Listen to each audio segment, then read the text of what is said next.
Hey y'all, and welcome to my channel. My name is Beauty, and today I would like to talk about consent, specifically as it pertains to kink and BDSM. This video is my personal opinion based on my own research and my experience in the lifestyle. You might have heard that consent is the foundation of BDSM, and it's true. We put a lot of emphasis on it because it is so important to us and to what we do and to how and why we enjoy this lifestyle. I don't know if they came up with it, but I did see that Planned Parenthood has a acronym for consent, and I really like it because I feel like it explains it really well, and it's also really easy to remember. It's FRIES, so it's FRIES, and it stands for freely given, reversible, informed, enthusiastic, and specific. So I'm going to break that down a little bit. Freely given, so that means that consent is not something that is coerced, it's not manipulated, it's not forced. Consent is something that is freely given. Reversible, this is super important, even in the context of a dominant submissive dynamic. Long term, people change, circumstances change, things happen, and even something that you might have really been into before, you might not be into it forever. And so consent has to be reversible. It has to be something that can be withdrawn at any moment. And even if you are in the moment of a scene or something play that's happening, you can still withdraw consent at any time. That's why we have safe words. That's why we use them and encourage their use, because they keep us safe, and there really isn't any point in time where your consent can't be withdrawn. You always have the right to withdraw your consent at any moment. And then informed, so that means that you are informed as to what you are consenting to. You can't consent to what you don't know. So in order to give consent, you have to have informed consent. So you have to know what it is specifically that you're consenting to. And then enthusiastic. So this again means that you're not forced into it. It's not something that you're doing begrudgingly or something like that. And even when we're talking about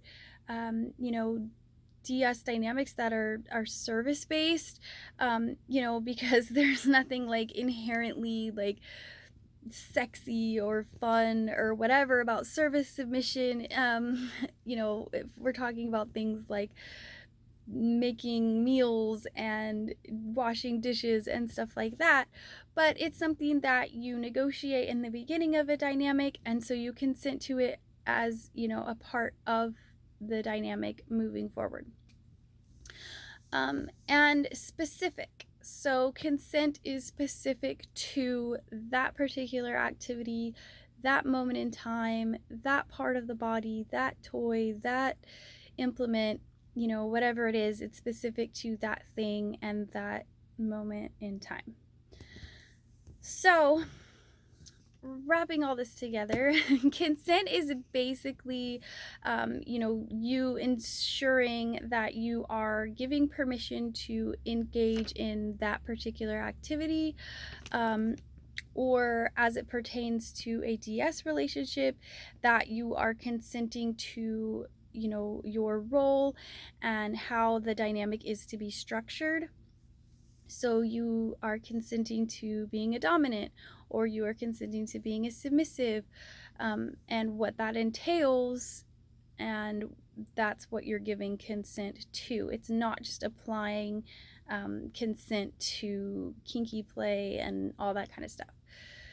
So like, for example, as a submissive, you're going to be giving up control over certain aspects of your life.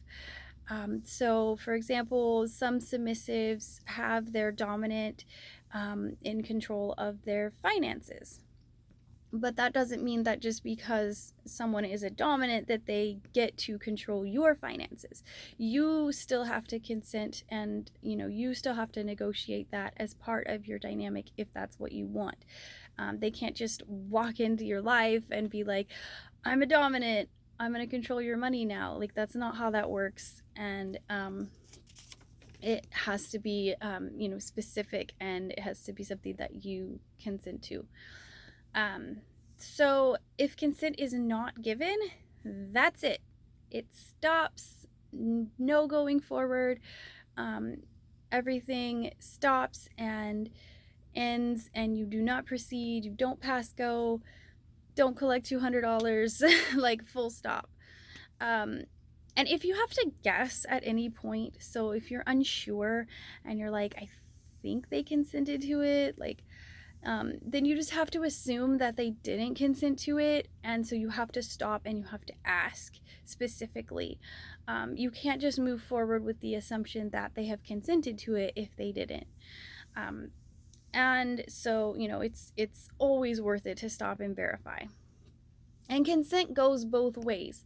This is called mutual respect, and just because they're a top doesn't mean that they consent to everything, and just because they're a bottom doesn't mean they consent to everything all the time either. Everybody has limits, everybody has stuff that they won't do, and so it just all goes back to that mutual respect. And communication is super important. So being able to communicate well and communicate often is really important in all of this. You have to listen to what the other person is saying as far as what their limits are and the specifics to those things. And if you have, or if you have to, or you want to ask why that a limit is what it is, you have to be willing to accept their answer and not pass any judgment or criticize them or shame them for having a limit, just because it's not something that you would personally have as a limit. Their reasons are their own, and their reasons are valid. So what consent is not? So consent is not implied.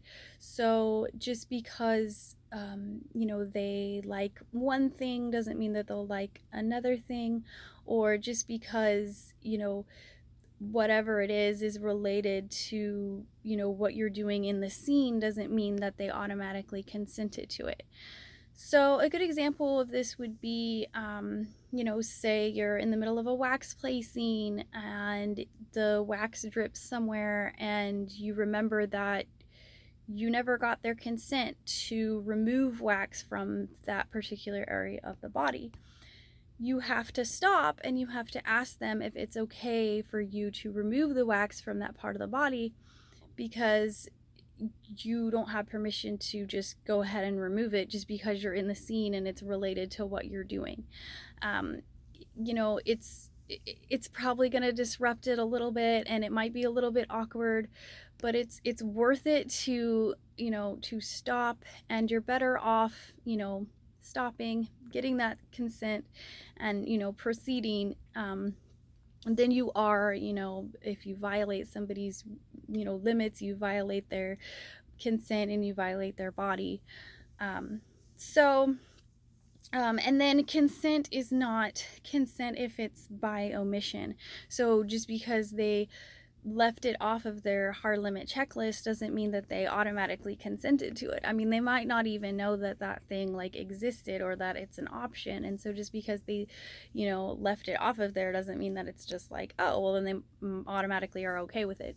If it wasn't discussed previously, then you have to assume that consent isn't given, and you have to get that consent. Because people have limits that might surprise you, or even limits, and so that's why it's really important to discuss all of this stuff prior to playing and to discuss it in detail. I'm really big personally on lists and contracts and all that kind of stuff. I feel like they provide security, and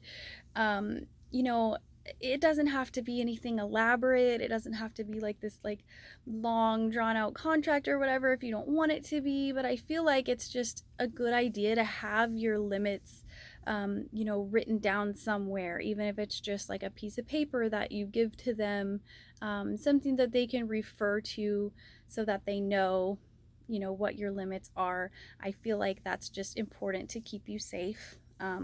It's something that I personally would do, and it's something that I recommend to others to do, for safety. So, anyway, I think that concludes my video on consent. I hope you liked it. If you did, please like and subscribe. And you can leave your comments or any questions that you have below. But anyway, I will see you next time. I hope you have a great rest of your day. Bye.